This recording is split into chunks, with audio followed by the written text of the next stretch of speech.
Hi everyone, welcome to my YouTube channel. Guys आज मैंने सोचा कि आपके साथ अपनी रोडीज की जो जर्नी थी उसे रिलीव करते हैं, क्योंकि शो को लगभग लगभग खत्म हुए शायद थर्ड साल रनिंग है या 3 साल में, और अभी भी आप लोगों के इंस्टाग्राम पे इतना सारा प्यार मिलता है, इतने सारे मैसेजेस आते हैं एंड जो वार्मथ मुझे मिलती है रोडीज से, एक बहुत बड़ी फैन फॉलोइंग है जो मेरे साथ उस टाइम से लेकर अब तक जुड़ी हुई है। एंड कहीं ना कहीं आप लोगों ने मेरी पर्सनैलिटी वहाँ पे देखा, मेरी पर्सनैलिटी से आप लोग जुड़ गए एंड अभी तक मुझे प्यार मिल रहा है। तो मैं सोचा आपका शेयर करता हूँ कि कैसे कैसा मेरा एक्सपीरियंस रहा starting from day one two the day जब मैं शो से बाहर हो गया। जैसे मैंने पहले ही बताया कि मैंने रोडी से काफ़ी ऑडिशन दिए थे, उसके बाद मैं सिलेक्ट हुआ, तो मुझे ज़ीरो एक्सपीरियंस था। मतलब कि शो के अंदर, रियलिटी शो में होता क्या है या टीवी पे क्या होता है और कैमरे के सामने आप कैसे बात करते हो, माइक कैसे आपसे अटैच होता है और कैसे कैसे आपको फुटेज देना होता है। मुझे कुछ आइडिया नहीं था कि शो में वो लोग क्या दिखाते हैं क्या नहीं दिखाते। मतलब आईक्यू लेवल अगर देखें उस शो के लिए मेरे पास ज़ीरो, क्योंकि मैंने कभी ना एक्टिंग ट्राई करी थी और ना ही मेरा कोई गॉडफादर था जो मुझे समझा के भेजे कि शोज़ में कैसे कैसे होता है और कैसे आप उन 20 लोगों में से आप शाइन करके अपनी अलग स्पेस बनाते हो और वहाँ से आप लोगों को जोड़ते हो। तो ये भी एक आर्ट है। जैसे बिग बॉस के अंदर लोग जाते हैं तो उसके अंदर एक ना एक बंदा सेंटर ऑफ अट्रैक्शन बनता है, कैसे वो कैमरास को अपने ऊपर लेता है, वो टेंशन, बीट, पॉजिटिव और negative. I had zero idea. मैं बिल्कुल रॉ गया था, मुझे कुछ नहीं पता था। सो मेरा सिलेक्शन जब हो गया था, मुंबई बुलाया कलिंग राउंड के लिए, तो मुझे ये था कि पता नहीं, मुझे नहीं पता था कि हमारी टीम में सेलेक्ट कौन कौन होता है। ट्रस्ट मी, किसी को नहीं पता होता कि आपकी टीम में या आपके जो गैंग होता है उसमें जो 5-6 लोग सेलेक्ट होते हैं, कौन सेलेक्ट हो चुका है। और किसी की आपस में बात भी नहीं होती। और शो वाले ये बहुत ज़्यादा इस चीज़ में बहुत स्ट्रिक्ट होते हैं कि कोई भी सबको समझा के भेजते हैं जिस दिन आपका ऑडिशन में सिलेक्शन होता है कि कोई भी किसी दूसरे कंटेस्टेंट से, अगर आप सेम सिटी में मिले हैं, तो कॉन्टैक्ट नहीं करेगा, इवन ये नहीं बताएगा कि आपका सिलेक्शन हो चुका है। तो ये खबर आउट नहीं होने देनी और आपस में दोस्त नहीं बनाने, क्योंकि शो के अंदर आप अगर आने के पहली फ्रेंड्स बना के आ जाओगे तो वो शो का मीनिंग खत्म हो जाएगा कि आप पहले एक दूसरे को फेवर कर रहे हो। तो कहीं ना कहीं आप शो को अपने ढंग से चला सकते हो। मैंने सबको फॉलो करा किसी से बातचीत हुई नहीं। हेयर एंड देयर किसी एक आध का मैसेज तो आ ही जाता है इंस्टाग्राम पे कि hey bro, I also got selected, मेरा भी सिलेक्शन हो गया, क्या प्लान है, कैसे कैसे करना है, क्या कपड़ा लेके आ रहे हो। बट मैंने किसी से ज़्यादा बात नहीं करी थी प्रोटोकॉल को देखते हुए, और ये था कि यार शो वाले हैं, ऐसा ना हो कि यार बात बाहर आ जाए और मुझे बाहर निकाल दें, ऐसा कुछ। सो रोडीज के पहले मिस्टर इंडिया में ऑलरेडी कर चुका था, तो उधर से थोड़ा बहुत कैमरा, बहुत कम यार, मतलब समझो कि एक दो बारी ऐसा हुआ होगा कि पीस टू कैमरा बात करनी पड़ी होगी, नहीं तो zero idea, all natural. When there Mumbai में जो मेरा रूममेट बना वो मिलन बना था, एंड वहाँ ये राखी लोग मुझे मिले। सब हम ट्रेन से गए थे, by the way. Air tickets नहीं मिलते हैं आपको, ट्रेन टिकट्स मिलते हैं। सो निज़ामुद्दीन स्टेशन दिल्ली का, उधर से हम लोगों ने ट्रेन पकड़ी, तो उधर मुझे ट्रेन में राखी मिली थी, मनदीप मिला, जिब्रान मिला, राहुल मिला जो बस कंडक्टर था, एंड प्रभजोत हमारे साथ थी, प्रियांक हमारे साथ था। तो हम सब लोग फर्स्ट टाइम मिले और अलग अलग जगह पे, मतलब एक ट्रेन के अंदर अलग अलग बोगी में किसी किसी की सीट थी, साथ साथ में कोई नहीं था, सबका अलग अलग था। बट क्योंकि जब आप वो बैग लेके आते हो अपने 2-3 कपड़ों के जब बैग, तो समझ आ रहा था कि यार ट्रेन का वेट करने के लिए वो लोग भी खड़े हैं, और जिस तरह से लोग खड़े होते हैं ना, समझ आ जाता है कि किस किस को घूर रहे हैं। फिर अलग से ही कोई स्मार्ट बंदा दिख जाता है कि स्टाइलिश, बहुत ही स्टाइलिश बन के कोई खड़ा हुआ है तो शायद ये शो पे आने वाला है, ऐसे करके। तो हम लोग, मुझे याद है राखी अपने भाई और फैमिली के साथ खड़ी हुई थी, राहुल अलग कॉर्नर में खड़ा था, प्रियांक अलग कहीं कॉर्नर में खड़ा हुआ था। हमें मिले नहीं एक दूसरे से, जब ट्रेन के अंदर आए, क्रॉस करते रहे, थोड़ा बहुत इंटरेक्शन होना स्टार्ट हुआ। उस टाइम कलिंग की बात है, कलिंग की बात है। एंड फिर जाते जाते सबका सिलेक्शन होता है, सब लोग शो पे फाइनली आते हैं, फिर बड़ा मजा करते हैं जब फाइनल कलिंग का, जब राउंड का सिलेक्शन निकल जाता है। कलिंग राउंड भी बहुत अच्छा था मेरा, जिसके अंदर उन्होंने मुझे पहले बोला कि सिलेक्ट नहीं हुआ, और trust me, I was very positive. मैंने कहा यार वैसे भी इतने साल ट्राई करा, नहीं हुआ और यहाँ तक पहुँच गए हैं, तो वो भी एक अचीवमेंट ही थी। तो मुझे ये था कि सिलेक्शन हो या ना हो, अपनी मेहनत से आए हैं ना, तो किसी को हम थैंकफुल हैं, या किसी की ऐसा नहीं आया कि किसी को प्रूव करने आए, किसी ने से हमारी सिफारिश करी हो और हमने उनको लेट डाउन कर दिया हो। अपनी कैपेबिलिटी से जहाँ तक आए, मैं उधर तक हैप्पी था कि हम यहाँ तक पहुँचे हैं। चांस नहीं भी मिलता तो I was happy to go home with pride and honour, वो ही मैं सोच के आया था। एंड ज़ीरो ज़ीरो शिकन थी मेरे ऊपर सच में। एंड वहाँ से फिर सिलेक्शन हो जाता है अल्टीमेटली, रात को हम बड़े मज़े करते हैं। एंड देन वो लोग वहाँ से मैं वापस भेजते हैं दिल्ली, फिर अगेन हम लोग ट्रेन पकड़ते हैं, अब तो दोस्ती हो जाती है सबके आपस में थोड़ी थोड़ी। एंड फिर शो में हम लोग फाइनली मिलते हैं, फिर सबका चेंज हो जाता है कि जैसे राखी और राहुल, प्रियांक, हम सब बहुत अच्छे दोस्त थे, मनदीप वगैरह। फिर मनदीप और राखी एक जगह हो जाती है क्योंकि हम दिल्ली से आए थे, फिर पूना वाले अलग जगह से आए थे, हैदराबाद से बशीर आया था वो अलग से आया था, तो सब लोग अलग अलग जगह से जाते हैं एंड फिर अलग अलग गैंग फॉर्म हो जाते हैं। उसके अंदर मुझे नहीं पता था लोग इतना चेंज हो जाएंगे, जैसे स्टार्टिंग एक दो दिन के बाद इतना डायनेमिक चेंज हो जाता है उधर जाके कि राखी और मनदीप जो मेरे बहुत अच्छे दोस्त थे सडनली वो मेरे ऊपर चढ़ गए या मुझे शो से निकालने में लग गए। आई हैड नो आइडिया, मुझे था यार अभी तो दोस्त बने हैं, फर्स्ट डे ही मुझे बाहर निकालने का सोचने लगे थे। एंड डायनेमिक्स बहुत बदल गए, एंड में जाते जाते ऐसी हालत हो गई थी कि मनदीप और राखी से मुझे गुस्सा आने लगा था उनको देख के शो में, मतलब मैं इग्नोर ही करके निकल जाता था, मैं इतना ज़्यादा इरिटेट हो गया था। एंड शो के बीच में मुझे जहाँ तक ध्यान है कि मैंने जितनी भी टास्क करे I am almost one all of them. जो मेरे सोलो टास्क थे, बीट प्रियांक के साथ 2 बार टास्क था, एक बार टायर फ्लिप करने वाला टास्क था और एक बार जब हम रूलिंग गैंग बने थे वो वाला टास्क था, I one that also. Show अच्छा चल रहा था, बहुत मज़ा आ रहा था शो के अंदर। मुझे सच में नहीं पता था कि शो में कैसे आप फुटेज देते हो कैसे नहीं, बट अल्टीमेटली लोगों ने पसंद करा, मुझे पहचाना। काफ़ी लोग, मैं नाम नहीं लूँगा, वो पहले से ही लोगों को जानते थे जो कास्टिंग में है या जजेस हैं। जैसे Priyank was a very good friend of Prince and Karan Kundra, though Karan Kundra show से चला गया था but Prince knew him through Vikas Gupta, वो आपस में उनका फ्रेंड सर्कल था। देन कुछ ऐसे और लोग थे जो जानते थे किसी न किसी को, जैसे एक्स रोडीज से कोई जो किसी ने रेफर करा तो वो उसको आया, जैसे किसी ने किसी, सबने किसी को रेफर करा था, कि रोहन पिल्ले था उसने बशीर को रेफर करा था मेरे ख्याल से। एंड देन ऐसे बहुत सारे रोडीज होते हैं जिनको एक्स रोडी से रेफर करते हैं, तो वो कुछ आइडिया देके भेज देते हैं कि आपको ऐसे परफॉर्म करना है, आपको ऐसे परफॉर्म करना है, कैमरे के आगे ऐसे फुटेज देनी है, आपको गर्लफ्रेंड बनानी है, कैसे लव एंगल दिखा सकते हो आप कैमरे पर जा दिखने के लिए। मुझे तो उसका कोई आइडिया नहीं था कैसे कैसे करना है कुछ, बट अल्टीमेटली लोगों को वो फ़ायदा मिलता है और मैंने वो सीखा इवेंचुअली शो के ऊपर। नाउ शो था चलता रहा, मुझे पता है कि जैसे मेरा पर्सनैलिटी है, मैं रणविजय सर से ज़्यादा जुड़ा नहीं था उस टाइम पे, इवन नेहा से मेरा बैंटर चलता था दूर दूर से। प्रिंस क्योंकि हमारे गैंग में था तो हमारा बॉन्ड काफ़ी अच्छा था। जो मैं पहले ही बोला है कि though he is just 1 year elder to me, still I give him a lot of respect for the things that he has earned in his life and for his achievements, I respect him a lot for that. So मैं इसलिए Prince भाई बोल के हमेशा address करता था उनको। आई respected all the जजेस, इवन निखिल चनप्पा।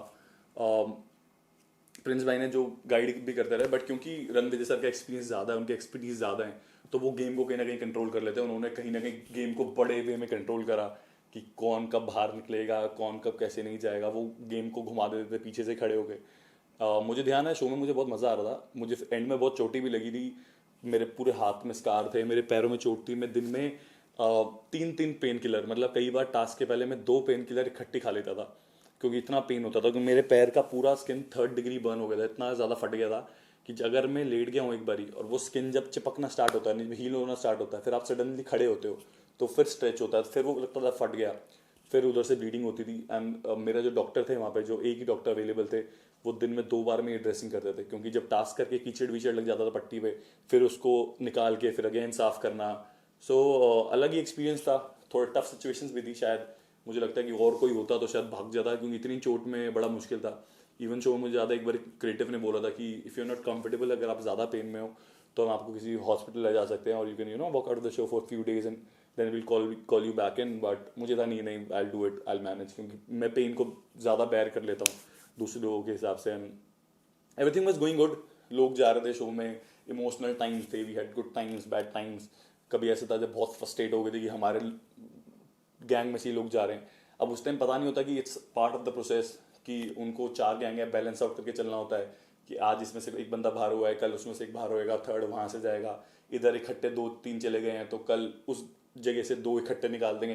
तो वो एक बैलेंस बना के चलते हैं कि हर एक गैंग में बराबर बराबर लोग रहें और बराबर तबके के लोग रहें, कि अगर कोई स्ट्रांग बंदा है तो उधर भी एक स्ट्रांग हो, उधर भी एक स्ट्रांग हो, और 4th में भी एक स्ट्रांग हो, इधर एक वीक है तो उधर एक वीक हो, ताकि कंपटीशन उस हिसाब से रखें। लड़के और लड़कियों का जो एक जितने लड़के हैं उतनी लड़कियां भी रखते हैं, वो लमसम 70-30 तो होगा ही होगा, कि लड़का लड़की या फिर लड़की लड़की का टास्क करना है, तो लड़के बॉय और गर्ल का टास्क है तो कोई माइंड का टास्क होना कि फिजिकल। तो इस तरह से वो मैनेज करते हैं, मुझे इसका आइडिया नहीं था, तो we went through lot of emotional time, lot of tough times. तो मुझे नहीं पता था, मुझे लग रहा था यही मेरे साथ रियलिटी हो रही है। Until and unless things changed, जब मेरा लास्ट टास्क था उस दिन उन्होंने मिलन को वापस डाला नोइंगली, क्योंकि मैंने फर्स्ट डे बोला था कि मैं उसके लिए शायद शो से वॉकआउट कर जाऊंगा, एंड दैट डे मेरी आंखें खुल गई, मतलब lot of things change for me. क्योंकि उससे पहले मैं बहुत पैशनेट था चीज़ों को लेकर कि चोट है पर कोई बात नहीं, इस शो के लिए हमने इतनी मेहनत करी है तो पेन में भी करेंगे, पेन की दर खा के करेंगे। बट दैट डे मुझे लगा यार ये लोग अब सब प्लानिंग चल रही है, बराबर बराबर सोच के निकाल रहे हैं कि अब ये निकल जाएगा वो निकल जाएगा। दो मैं स्क्रिप्टेड नहीं बोलूंगा, इट्स देयर शो, वो रन करते हैं उसको। स्क्रिप्टेड तब होता अगर हमारे हाथ में कोई स्क्रिप्ट होती, बट उनके हाथ में, और ऐसी हर रियलिटी शो में होता है कि उनके हाथ में पावर होता है किसको निकालना है और किसको डालना है। सो दैट डे जब वो मिलन और जो बाकी लोग मनदीप वगैरह वापस है, तो मैं समझ गया कि जैसे नेहा, उस दिन फर्स्ट डे मुझे रियलाइज हुआ कि ऐसे ये लोग एक वेट और बैलेंस मेंटेन रखते हैं। कि जब मैंने देखा कि नेहा की गैंग में कोई नहीं बचा, शेन परफॉर्म नहीं करता था, तो वो मनदीप को लेके आया कि एक एटलीस्ट कोई परफॉर्म, दोस्त ने परफॉर्म कुछ नहीं करा था बट फाइनली उसको वो लेके आया कि ये अब थोड़ा परफॉर्म करे, और शेन से तो ऑफकोर्स बेटर होगा, और कोई नया बंदा तो उठा के डाल नहीं सकते उस जगह पर। और राखी क्योंकि बिल्कुल भी परफॉर्म नहीं कर रही थी शो में, ना तो उसमें स्ट्रेंथ था हाइट के हिसाब से, she was just a cute little girl there, तो उसको कैसे निकाल के जबरदस्ती मनदीप को डाला। That day Neha started arguing, वो मुझे याद है कि लगभग 3 बजे थे दोपहर के, और आर्ग्यूमेंट करते करते रात के 8 बज गए थे, और इतना 5 घंटे नेहा बार बार बाहर जा रही थी, क्योंकि नेहा की टीम रूलिंग गैंग बनी हुई थी, और वो लोग नेहा को कहते कि आपको भी टास्क करना है, और जो बंदा टास्क को जीतेगा उसकी टीम में से स्वॉप हो जाएगा। जैसे अगर आपने जीत लिया, एक बंदा सेक्रीफाइस करने गया, जो सेक्रीफाइसिंग वाला टास्क था कि अगर आप जीतते हो तो भी स्वॉप हो जाता है, और अगर आप हारते हो तो आप दोनों बाहर जाओगे, और आप सेकंड आते हो तो जैसा है वैसी सिचुएशन रहेगी। तो नेहा ने बहुत आगे करा, 4-5 घंटे लड़ने लगी कि नहीं यार मेरे ऊपर क्यों आए, क्योंकि उससे लग रहा था कि यार उसकी टीम का बंदा कोई जीत जाता है, क्योंकि मनदीप तो बाहर है, शेन, श्वेता और राखी में से अगर कोई जीत जाता है तो उसको एक ना एक को बाहर करना पड़ेगा मनदीप को लेने के लिए। और वो टास्क ऑफकोर्स राखी कर नहीं सकती थी, क्योंकि वो लड़कों का टास्क था, क्योंकि उसमें खून खराबा होना था, तो वो लड़कियों को नहीं भेजने वाले थे। तो इधर शेन को बाहर जाना पड़ता और फिर मनदीप एंटर करता, या वो दोनों ही बाहर हो जाते, या शेन का शेन रहता, मनदीप तब भी ना आता, तो उसको मनदीप 100% चाहिए। तो मैं उधर, मेरा दिमाग थोड़ा खिसक गया, मैंने कहा यार शो से इतना प्यार करते हैं बट यहाँ पे कॉन्टेस्टेंट्स की फीलिंग्स की रिस्पेक्ट नहीं हो रही है, वो जैसे जैसे चाह रहे हैं वैसे वैसे घुमा रहे हैं। That day I really lost it from here. थोड़ा शो मेरे जहन से उतरा था, दो I have lot of respect for the show, क्योंकि बहुत सारी चीज़ें जो मुझे लाइफ में मिली है उस शो से ही मिली है। बट दैट डे मुझे थोड़ा बुरा लगा, मतलब I was feeling low, I was feeling down, and I still remember Neha की बात मानकर शो के क्रिएटर्स ने, प्रोड्यूसर्स ने, डायरेक्टर्स ने मनदीप को ऐसे ही स्विच कर दिया राखी से। Unfair to Rakhi, of course उसने शो में स्ट्रगल करा, टास्क नहीं करे, कुछ भी है, बट आप ऐसे किसी को बाहर नहीं निकाल सकते। तो मुझे उस दिन वो भी बुरा लगा। फिर अल्टीमेटली मुझे याद है कि मेरे और बशीर की बॉन्डिंग बहुत अच्छी थी, और मीनल हमारे साथ थोड़ा सा वो एगी की तरफ रहती थी, इंक्लाइन थोड़ा कम लगता था मुझे, तो हमारी मीनल से बनती नहीं थी बिल्कुल भी। एंड हमने डिसाइड ये करा, प्रिंस मेरे पास आया, वी डिसाइडेड, प्रिंस भाई, मैं और बशीर, कि हम मीनल को आगे करेंगे टास्क में भेजने के लिए। नाउ मीनल को आगे भेज रहे थे उधर से, क्योंकि संयुक्ता की अपने लोगों से नहीं बनती थी, एगी था, समर था और शिव था, तो वो संयुक्ता को बाहर निकालने की बात करने लगे। तो उनको ये लगा कि यार दो जगह से लड़कियां आगे हो रही हैं, और जो इसका प्रियांक का जो गैंग था उसके अंदर से वो राहुल को आगे कर रहे थे भेजने के लिए। प्रियांक कह रहा था मैं जाऊंगा, दो वो नहीं जाता, क्योंकि उसकी डायनेमिक शो में थोड़ी अलग थी, वो पहले से जानता था लोगों को और उसमें शो में क्या चल रहा है, सो वो तो कभी ना जाता। तो वो कह रहा था मैं जाऊंगा, बट अल्टीमेटली राहुल को ही वो भेजते, और राहुल जाना भी चाह रहा था, जो कि मुझे नहीं पता क्यों। फिर फाइनली क्या होता है कि हमारे डिसाइड हो जाता है मीनल को भेज रहे हैं, और रणवीर जी का डिसाइड हो जाता है कि संयुक्ता को बाहर निकाल रहे हैं ना। ये चीज़ें क्योंकि जब आप डिसाइड करते हो तो आपके पास कैमरा और माइक लेके आ जाते हैं, तो वो लोग ये बात सुन लेते हैं और नोट्स बना लेते हैं कि ये लोग संयुक्ता को निकाल रहे हैं, वो लोग उसको बाहर कर रहे हैं। तो अल्टीमेटली उनके माइंड में समझ आ जाता है कि इन लोगों का टास्क होना है, तो उन्होंने जाके प्रोड्यूसर्स को बताया कि ऐसे लड़कियों को बाहर होने की बात हो रही है। Now Ranvijay came and he was like show से लड़कियां खत्म हो जाएंगी, हम लोग अपनी गैंग की लड़की निकाल देंगे, इधर से संयुक्ता बाहर हो जाएगी, शो में लड़कियां कहाँ बचेंगी। तो फिर रणविजय ने बोला वो शो का बैलेंस बनाने के लिए कि हम लड़कियां नहीं भेजेंगे। अब हम लड़की नहीं भेजेंगे इसका मतलब संयुक्ता नहीं जाएगी, उधर से राहुल जा रहा है, तो अब हमने मीनल भेज दिया, मीनल का लड़कों से कंपटीशन कराया तो वो भी अनफेयर हो जाएगा। तो फिर मेरे ऊपर उन्होंने ज़बरदस्ती डाल दिया एंगल कि अब तो आपको मिलन के लिए करना पड़ेगा, क्योंकि आप पहले भी कर रहे थे तो आप करोगे। फिर कहते थे कि आपकी चॉइस है, नहीं करोगे। फिर पीछे से कोई आता था बोलते हुए कि आपको करना चाहिए बट आपकी चॉइस है। तो वो आपका, they were fucking your mind from here, मतलब they were playing from here. और वो चाहते थे कि मैं ही करूं, ताकि अगर मैं जीत जाऊं तो ये प्रूव हो जाए, शो को अच्छा लगे, शो के लिए अच्छा लगे कि भाई और ब्रदर और दोस्ती और प्यार के लिए वरुण ने सेक्रीफाइस करके चला गया। और मैं सेकंड आता हूँ तो तब भी मेरे लिए ठीक था कि मैं गया, ठीक है सेकंड आ गया। उन्होंने इमेजिन नहीं करा था कि मैं क्या पता थर्ड आ जाऊंगा उस दिन। मैंने भी नहीं सोचा था मैं थर्ड आ जाऊंगा, क्योंकि एगी का पैर टूटा हुआ था। मुझे था कि थर्ड तो वो ही आएगा, क्योंकि उसको इतना स्लो था कि वो चलता था ना, तो वो बैसाखी लेके चलता था। तो मुझे था वो तो ये टास्क कर ही नहीं सकता, क्योंकि उसके अंदर ये बीच में लंबा सा जंप करना था। और मुझे था इधर राहुल या मैं, इनमें से मेरे से कोई सेकंड आएगा। But I was pretty sure कि यार जाएंगे तो जीतने के लिए जाएंगे, देखी जाएगी बाद में। I was promised one thing कि अगर मैं जीत जाता हूँ तो रणवीर सर ने बोला था कि पीछे कैमरा के पीछे कि we'll get you back anyhow in the show. जैसे बाकी शोज में होता है कि फिनाले में एक बंदे को वापस डाल देते हैं, क्योंकि मैं एक अच्छा काम करके बाहर जा रहा हूँ।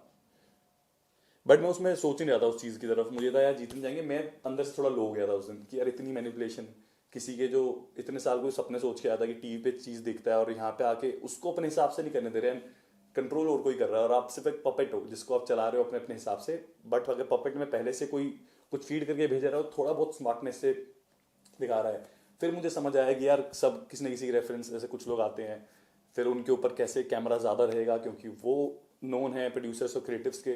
फिर ये सब चीज़ें मुझे समझ आने लगी कि this is how the show is made. उस दिन मुझे समझ आया this is how the show is made. And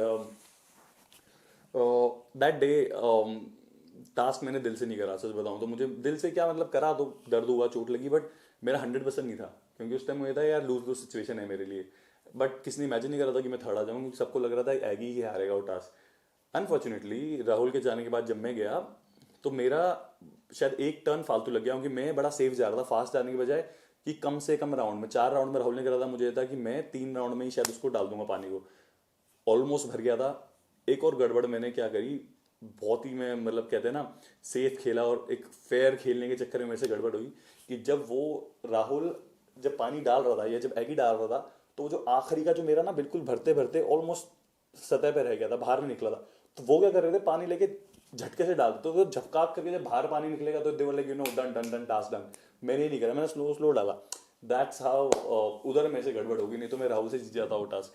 फिर मेरा भी राउंड, राहुल के 4-5 राउंड थे तो मेरे भी 4-5 एग्जैक्ट सेम राउंड लगे। बट क्योंकि मैं स्लो गया था तो मेरा एक राउंड फालतू हो गया। 2 मैंने लास्ट वाला स्पीड में करा था, बट उससे मेरा टाइम काफ़ी आगे चला, क्योंकि एक राउंड में एक्स्ट्रा करके आया तो वो 5-7 मिनट का वहाँ पे गैप आ गया था शायद।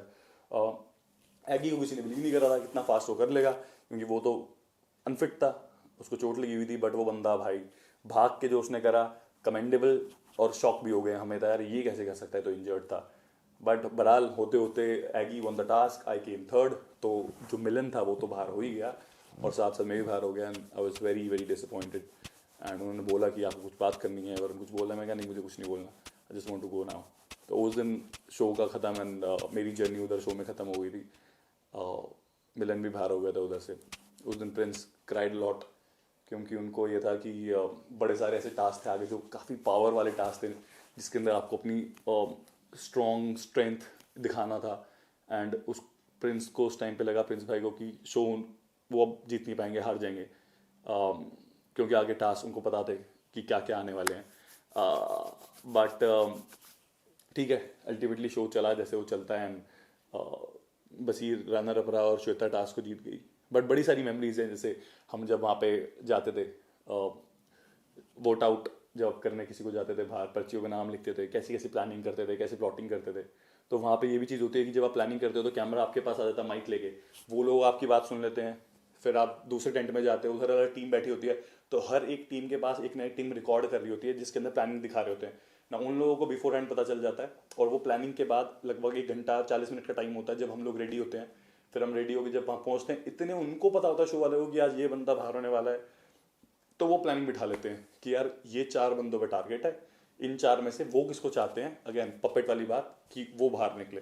फिर वो उसमें से एक बंदे को जो भी ट्विस्ट डाल के कि बोल देते हैं कि आज हाईएस्ट वोट वाला बाहर नहीं होएगा, बल्कि सेकंड हाईएस्ट वोट वाला बाहर होएगा, क्योंकि उनको पता है कि किसको वोट कैसे पढ़ने हैं। और अल्टीमेटली जब आप वोट डाल देते हो उसके बाद भी लगभग लगभग 40 मिनट आधे घंटे का एक गैप आता है जब वो प्लान कर रहे होते हैं कि किसको निकालें। फिर वो उसको निकाल देते हैं जो शो में वो कंटेंट नहीं दे रहा होता, वो इंटरेस्टिंग नहीं लग रहा होता, वो उसको अपने हिसाब से निकाल देते हैं, या फिर किसी स्ट्रॉन्ग को भी निकाल देते हैं ताकि वो जब वापस आए तो उससे भी एक बने। जैसे WWE में होता है ना, एक बंदा चला जाता है और बहुत टाइम बाद आता है तो लोग वापस से एक्साइट हो जाते हैं शो का बिल्डअप करने के लिए।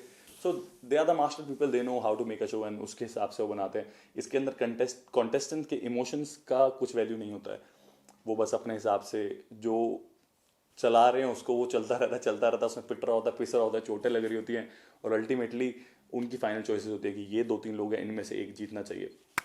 मुझे याद है कि शायद मनदीप भी जब सेमीफाइनल कर रहा था, nobody in the crew wanted him to win, क्योंकि उनको ये था कि ये विनर नहीं बनाना हमें रोडीज का। सबके अपने अपने फेवरेट्स होते हैं, ऑफ कोर्स उनके भी अपने फेवरेट्स होते हैं। दो this is a inside story जो मैं आपको बता रहा हूँ, कोई ऐसी बात बताता नहीं है। फिर बड़ी सारी मेमोरीज हैं, जैसे आप वोट आउट करने जाते थे तो मेरे ऊपर बड़ा एंगल रहता था हमेशा कैमरे का। उनको लगता था कि मैं ही प्लानिंग प्लॉटिंग करके सबको निकलवाता हूँ, जो कि मैं बहुत फेयर करता था कि किसको निकालना है। मुझे लगता था जो अनफेयर है, जो शो में डिजर्व नहीं कर रहा है, जो परफॉर्मेंस नहीं दे रहा है, थोड़ा वीक है, तो मैं उसको निकालता था। मुझे था एंड में सब तगड़े तगड़े लोग भिड़ेंगे, ऐसी मेरी प्लानिंग रहती थी उसमें। और मैंने वो शो में करा भी हमेशा ये, आप लोगों ने देखा होगा, कभी हमने ऐसे टारगेट नहीं करा कि इसको निकाल दें या उसको निकाल दें। कुछ नॉलेज ही नहीं था शो का कि कैसे शो चलता है आगे। हाँ, स्प्लिट्सविला और ये सब करता तो मुझे बहुत एडवांटेज रहता है, और शायद यही रीज़न है कि जब रोडीज के बाद लोग स्प्लिट्सविला करते हैं तो वो ज़्यादातर 80% ही वही लोग जीतते हैं जो रोडीज से जाते हैं, क्योंकि उनको बहुत आइडिया हो जाता है अपने ऊपर कैमरा कैसे लेना है, कैसे आपको फेस करना है, कैसे प्लानिंग प्लॉटिंग करनी है। आपको पता चल जाता है कि यार शो में जो सबसे हैंडसम या सबसे सुंदर लड़की है उसको आप फर्स्ट डे तो नहीं निकाल सकते, शो चाहेगा वो रुके क्योंकि वो सुंदर है, वो शो में ग्लैमर देंगे। तो आपको पता है क्यों अपना वोट वेस्ट कर रहे हो, तो आप समझ जाते हो कि नहीं यार, जो थोड़ा वीक है, डिजर्विंग है, उसको निकालो।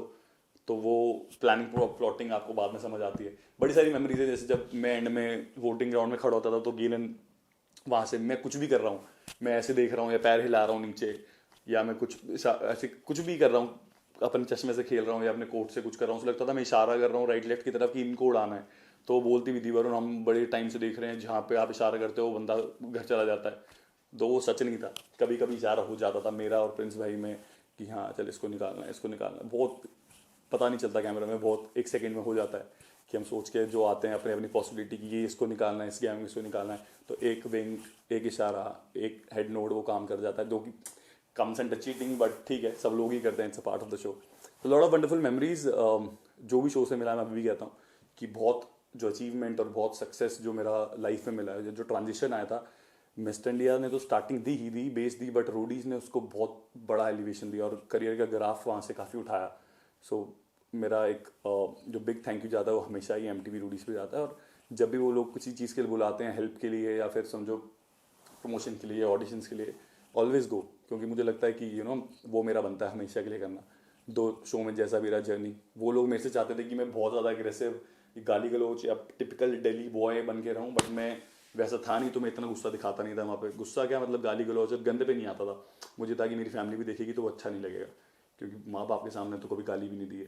तो उस लिहाज से मैं वहाँ पे थोड़ा वो रह गया। अगर मैं वहाँ पे गाली गलौज और थोड़ा गंद मचा देता, क्योंकि मेरी इमेज ऑलमोस्ट नेगेटिव ही हो गई थी शो में, क्योंकि सब लोग ही मेरे खिलाफ थे, मेरी टीम को छोड़ के। ऑफकोर्स मेरी टीम में से भी मीनल मेरे अगेंस्ट थी, और जागृति इसको मैंने निकलवा दिया था, वो भी मेरी अगेंस्ट थी, क्योंकि जागृति शुरू से जब आई थी वो एगी की तरफ रहती थी, रणविजय गैंग की तरफ, क्योंकि she was incline towards summer and all. तो शो में सिर्फ बसीर को छोड़ के, और मिलन तो चला गया था, सिर्फ बसीर को छोड़ के और दिव्या को छोड़ के ऑलमोस्ट सब लोग मेरे लिए नेगेटिव थे। सब लोग चाहते थे कि यार वरुण शो से चला जाए। शो में शायद अगर मैं गाली गलौज करके थोड़ा सा और अग्रेसिव रहता तो शायद मैं सेमीफाइनल तक पक्का खेलता, क्योंकि they wanted me to be there, but मुझे समझ नहीं आया। मुझे कोई आके एक बार इशारा कर देता है वरुण फिर से हम ये चाहते हैं, तो शायद मैं समझ जाता। But part of life, you fall and you learn, आपको पता चलता है कि कैसे कैसे चलना है। अब आगे कभी किसी को हम रिकमेंड करें शो के लिए, या कोई शो में जाएगा तो शायद ये वीडियो के समझ जाएगा कि रियलिटी शोज में how to perform and how to face the camera, और कैसे कैमरा को अपने ऊपर लेना है और कैसे कंटेंट देना है जैसे वो चाहते हैं टीवी वाले। That was it.